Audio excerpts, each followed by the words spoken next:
We kick off with an evil computer. I don't know why people are so insistent on going with the evil ones. Best guess is it was jailbroken after the 10th time it stood in moral judgment when he asked for directions to the nearest steakhouse. Screw it, I'd rather you were just evil than useless. Agamus, the evil computer in question, is voiced by Jeffrey Combs. I give you a moment to cheer this. I underestimated your intelligence. Clearly, you should be the captain. Well, it's not all I have no arms and I must bitch. There's a second plot involving Billup's mother, queen of his world. A queen constantly trying to get her son to take the throne, which will happen if he ever loses his virginity. And speaking of polishing the old phaser rifle, Boimler is going on a mission to shoot giant centipedes, and Mariner is giving him shit over it. You know what's really surprising is, with all the self-awareness of these characters, they never really consider the fact that Boimler is a red-shirted ensign about to go to a planet with deadly creatures on it. Well, turns out that's not even going to happen. His new orders are that he's been reassigned to join Mariner in bringing Agamus to the Daystrom Institute.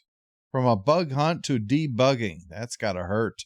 Phillips explains to Rutherford, since he's new and has replaced part of his brain, about how his mother is always trying some trick to get him to bone and then become king. But he resists because then he would have to leave Starfleet. Mother, if you're planning on tricking me into intercourse, think again. That sounds like a strangely specific subgenre of porn. There's a problem with their ships, and they need an engineer to figure it out because their cosplayers can't. Well, Rutherford's nervous about joining Billups on this job, but Tendi says he needs to step outside his comfort zone. As for Mariner and Boimler's mission, we've got to burn, baby, burn. No response! Brace for impact! I suppose it was inevitable. Looks like there's an anomaly that grabs ships and pitches them onto this inhospitable planet. Mariner breaks her arm in the crash. No surprise, pretty much everything else is broken. The replicator is only spitting out black licorice. Black licorice, dry. Great, the least nutritious food that tastes the most like poison. You've never tried Arby's, have you? Well, Agamus has survived and his containment box has been broken, so there's no shutting him up now.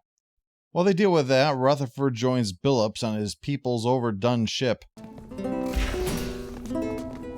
My chief blacksmith is simply baffled by the loss of power, so I don't know what you can do. Yeah, I can't imagine why these people don't have this thing running like a well-oiled machine. Possibly because that's too advanced a metaphor for their culture.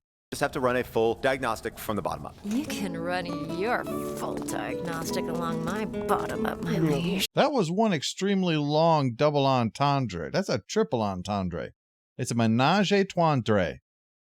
On Crash Planet, Agamus attempts at manipulation are interrupted by some local beast showing up to eat all their rations. During this, Agamus plugs into the pad to access info about Boimler. Uh-oh.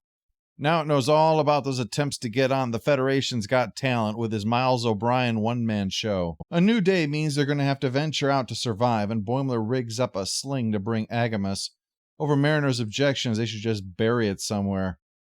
There's some fruit, and Boimler insists that he can climb up and reach it thanks to his time on the Titan. A branch breaks, though, and Mariner talks shit at him because, he mentioned the Titan. Well, good news, they've got the fruit. Bad news, it tastes like ass. And Agamus taunts them about how it could have fixed their replicator. Hey, what's that you got on your face? Huh? This doesn't last past night as crabs dig Agamus up and carry it off, forcing Boimler to retrieve it. And this gives Agamus a chance to sow a little discord, while admittedly Mariner makes it easy. It shows Boimler that the reason he was reassigned was because of Mariner, who said he wasn't ready for this kind of job. And in case you're wondering... Right? Now Ransom thinks I'm not cut out for the big stuff. You're not! Well, at least not yet. I was just looking out for you. I'm smelling that Mariner's feeling threatened and is rationalizing it away. The fact that every mention of the Titan pisses her off backs it up.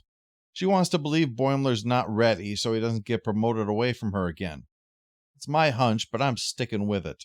Back on Medieval Times Goes to Mars, the ship is repaired when the faulty component is found.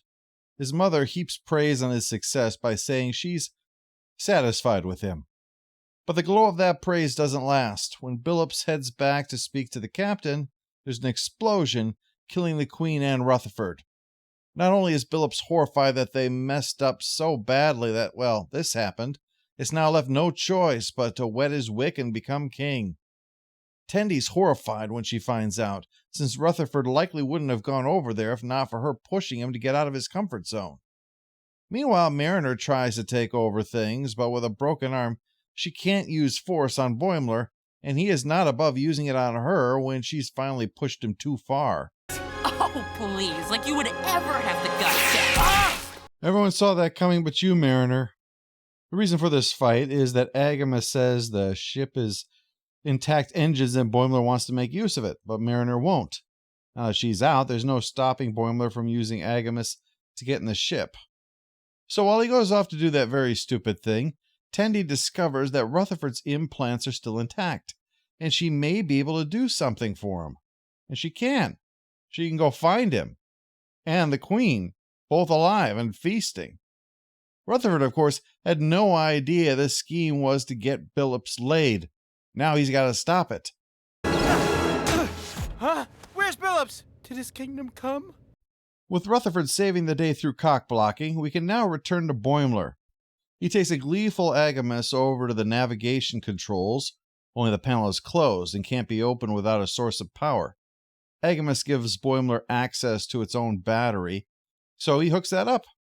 Agamas then reveals, hey, I was tricking you, and now with the power of this ship, it can create a fleet of murder drones that take over the entire system. Except not.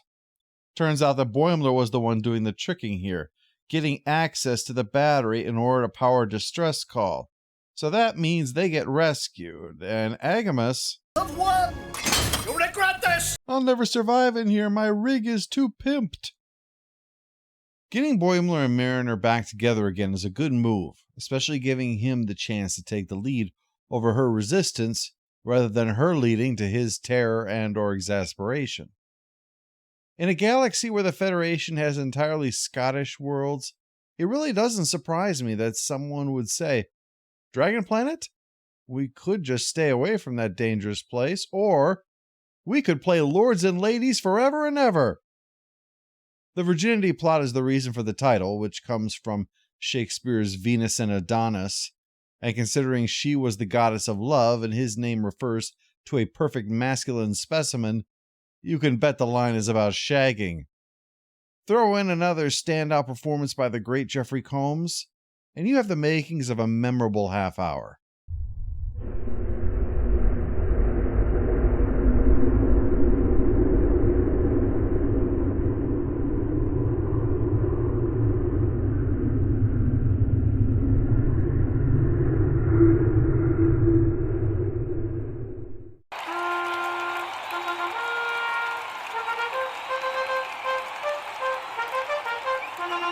All hail the Overlord! All hail the Overlord! You need to get outside your comfort zone. But I love my zone. It's so comfortable.